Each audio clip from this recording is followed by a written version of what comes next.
ডিগবৈ সমষ্টিৰ বিভিন্ন ঠাইৰ 10টাকৈ উন্নয়নমূলক প্ৰকল্পৰ আধাৰশিলা স্থাপন কৰে বিধায়ক সুৰেন ফুকনে। ডিগবৈ সমষ্টিৰ 25 লাখ টকাকৈ মুঠ 1 কোটি টকাৰ 5খনকৈ নতুন অংগনবাদী কেন্দ্ৰ আধাৰশিলা স্থাপন কৰে বিধায়কগৰাকীয়ে।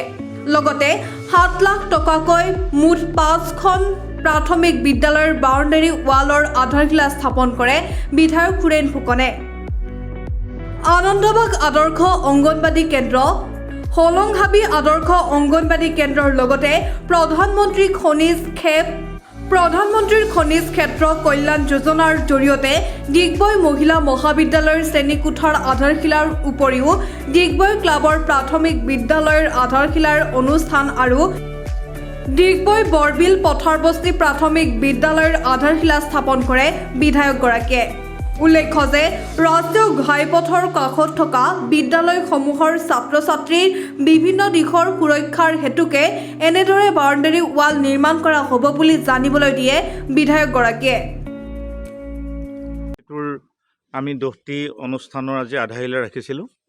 তাৰে 5খন নতুনকৈ মডেল অংগনবাদী 25 লাখকৈ 1 কোটি টকাৰ আৰু 7খন প্ৰাথমিক বিদ্যালয়ৰ বাউণ্ডাৰী ৱাল 7 লাখ টকাকৈ 35 লাখ, মুঠতে 1 কোটি 35 লাখ টকাৰে।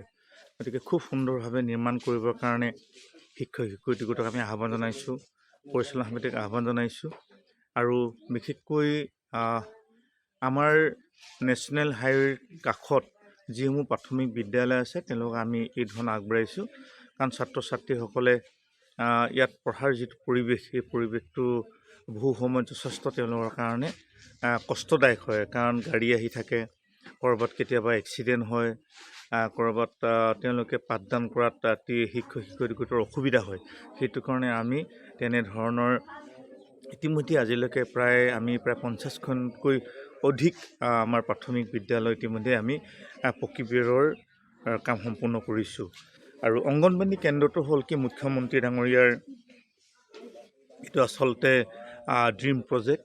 আৰু মুখ্যমন্ত্ৰী ডাঙৰীয়াৰ যিবিলাক জৰাজীৰ্ণ আমাৰ অংগনবাদী কেন্দ্ৰ আছিলে, যথেষ্ট জৰাজীৰ্ণ, বৰষুণ হ'লে তেতিয়া ৰ'দ দিলে গৰম হয়, কণ ছাত্ৰ ছাত্ৰীসকল শিক্ষা গ্ৰহণত যথেষ্ট অসুবিধা হয়।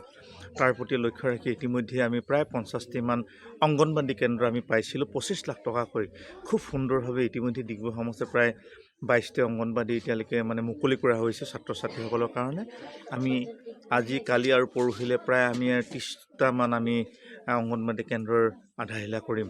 আৰু আমি আশা ৰাখিছোঁ যিসকলে নিৰ্মাণ কৰিব খুব সুন্দৰকৈ নিৰ্মাণ কৰিব, ছাত্ৰ ছাত্ৰীসকলৰ কাৰণে এটা ভাল পৰিৱেশ নিৰ্মাণ কৰিব।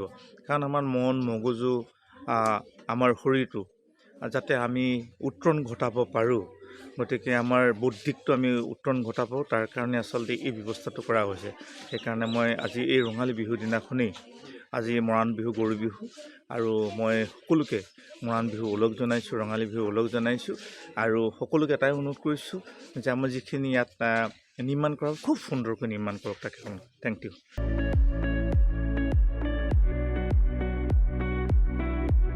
ডিগবৈৰ পৰা নিতুমণি শইকীয়াৰ ৰিপৰ্ট, ANN নিউজ।